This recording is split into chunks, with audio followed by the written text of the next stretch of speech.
So I just want to look at vectors and how you can use them in geometry to do geometrical proofs. That's where we're kind of heading. Really, if you have two complex numbers, Z1, Z2, and we'll call that Z1. Now, if I put an arrow on there, then what that means is that we'll call that angle there theta. If you look at this triangle here, if this was x2 plus I, y2, and this one here was x1 plus I, y1, then this length here would be y2 minus y1. Reason being is if you look at this side here, the y value is y2 and the x value is y1. Okay, so it's like y2 minus y1 to get what that length there is. If you want this length here, this is like x1 and this is x2. So this length here would be x2 minus x1.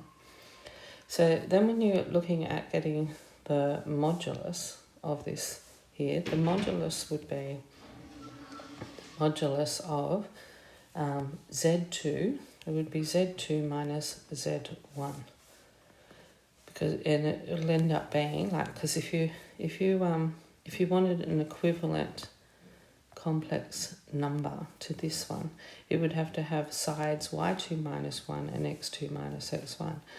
And the modulus here is just by Pythagoras, so it's just like x2 minus x1 squared plus y2 minus y1 squared.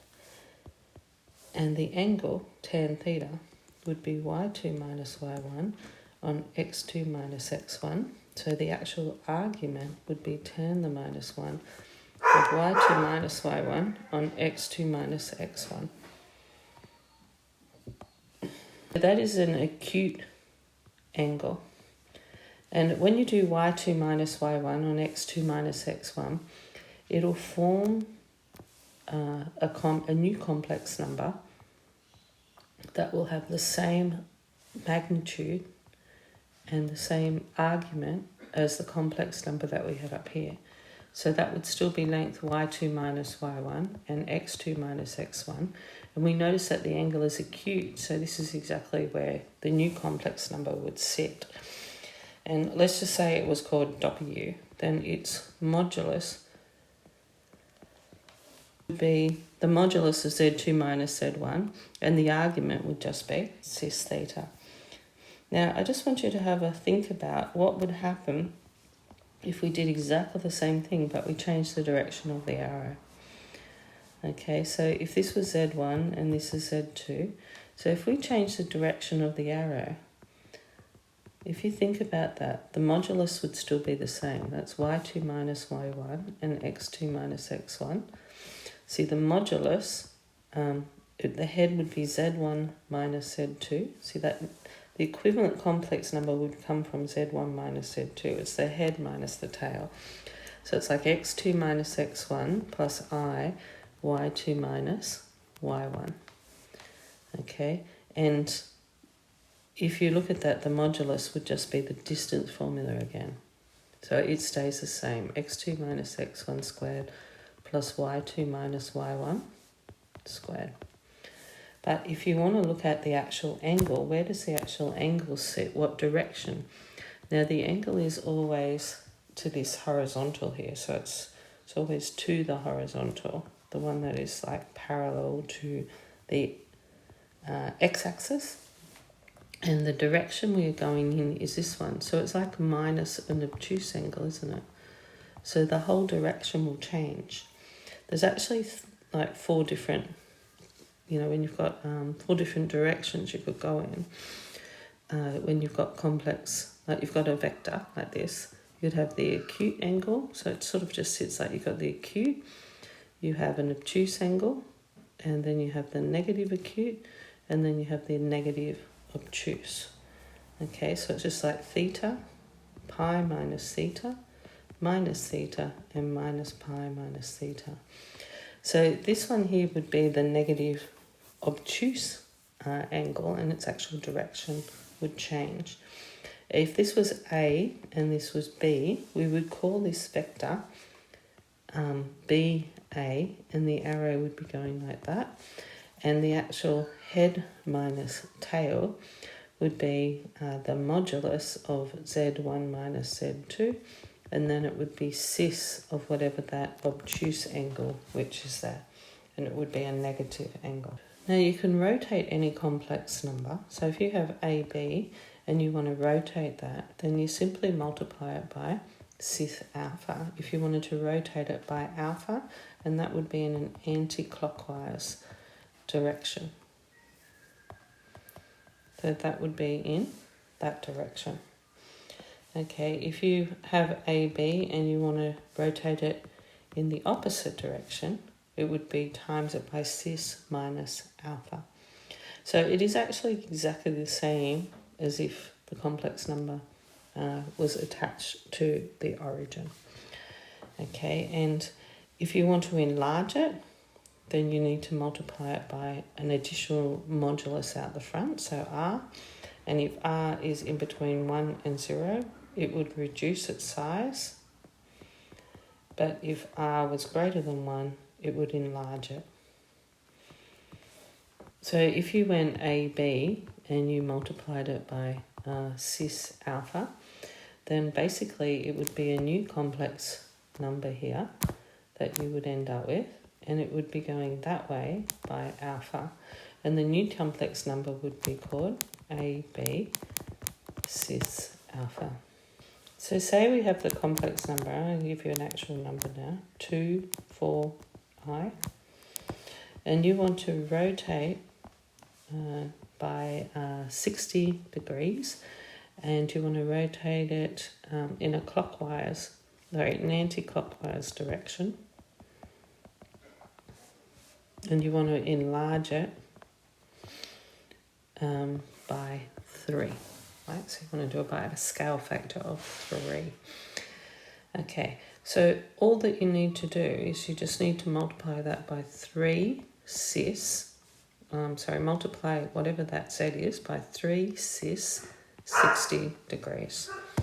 So that means you'll have 2 plus 4i, and you times it by 3, and cis 60 will be cos 60, which is a half, plus I root 3 on 2. And that would be, whatever you get here, when you expand that, 2 plus 4i, that would be a complex number that would be 3 times as big. So 2 times a half is 1, plus 2i root 3 on 2, plus 4i times 2 would give you 2i, and 4i times that would give you minus root 3 with a 4 on 2, so they cancel. So you end up with 3, so you get 1 minus 2 root 3, and you get plus I, and you get 2 plus root 3. Okay, and then 3 times that. So if you actually plotted that complex number, it would be 3 times as big, and it would sit at an angle of 60 degrees from that complex number. So there's 2. I'll show you approximately where it is, and there's 4. That's your complex number. So it's going to end up being, like the new one would be, if you did an angle of 60 degrees here, and it would end up being somewhere out here, and it would be 3 times as big, and that would be your new complex number, 3 cis 60, which is the one that I just found there. So one other thing that is really handy is just your parallelogram rule.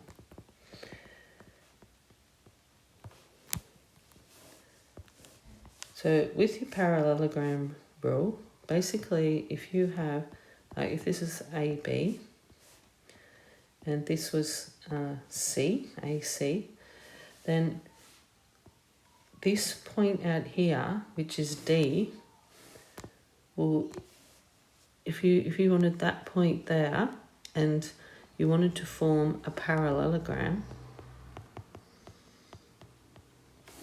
then AD, that vector AD, will be the same as AC plus AB. So it's the same as adding those two vectors together. So to actually do the y, we might just reduce it so that it sits at the origin. Because if we do one that sits at the origin, it's a lot easier to prove than if we did it out where we're looking at. And I mean, the one at the origin is just a shift of the other one anyway. Okay, so let's just let this be x1, y1, and let the c be x2, y2. Okay, so if we want this point D here, now what we're basically saying is, this is what we want to prove, is that OD equals OB plus OC. Okay, so if we look at that there, let's have a look. If we want it to be a parallelogram, then basically we know that the diagonals will actually bisect each other. So they'd have to share the same midpoint, all right? So the midpoint of BC would be x1 plus x2 on 2, and the midpoint of, and the y value would be y1 plus y2 on 2. So if that point in the middle there is going to be your midpoint, we'll call it M, then that means that OD must have the same midpoint. So we'll call D x3, y3. So that means that if you did x3 plus 0 on 2 and y3 plus 0 on 2, because this point is 0, 0, then that would have to be equivalent to x1 plus x2 on 2 and y1 plus y2 on 2. So what that's basically telling you is, because these two things are equivalent, then what that means is that x3 on 2 will be the same as x1 plus x2, and y3 on 2 is the same as this one here. So therefore you can conclude that x3 would be x1 plus x2 on 2, and y3 is the same as y1 plus y2 on 2. So what that is basically telling you, that this new point D, or this vector OD, will be the same as if you added OB plus OC, because OB is just x1 plus y1. Sorry, that should be on 2. So what that means is that, x3 equals x1 plus x2, and y3 equals y1 plus y2. And I just note here, that means that Z3 would be x1 plus x2 plus y1 plus y2. So what that means is OB is x1 plus I y1 and OC is x2 plus I y2. So that means that x1 plus x2, and it's plus I y1 plus y2. So if you add the two vectors, you get the same thing as if you did it with the midpoint. And for something to be a parallelogram, the diagonals would have to, it's a quadrilateral, where the diagonals would have to bisect each other. So they'd have to share the same midpoint. Therefore, you can conclude that when you have the two complex numbers out here, the third one, like if you have these two complex numbers like this, and you do a diagonal of that quadrilateral, then if you added these two vectors, this diagonal will end up being the diagonal of a parallelogram. Okay, so just again, so if you've got these 2 points, let's say we have B and C, then the third point D will form the third point D, OD, if it equals OC plus OB, then we can conclude that D is the full vertice of the parallelogram O, B, D, C.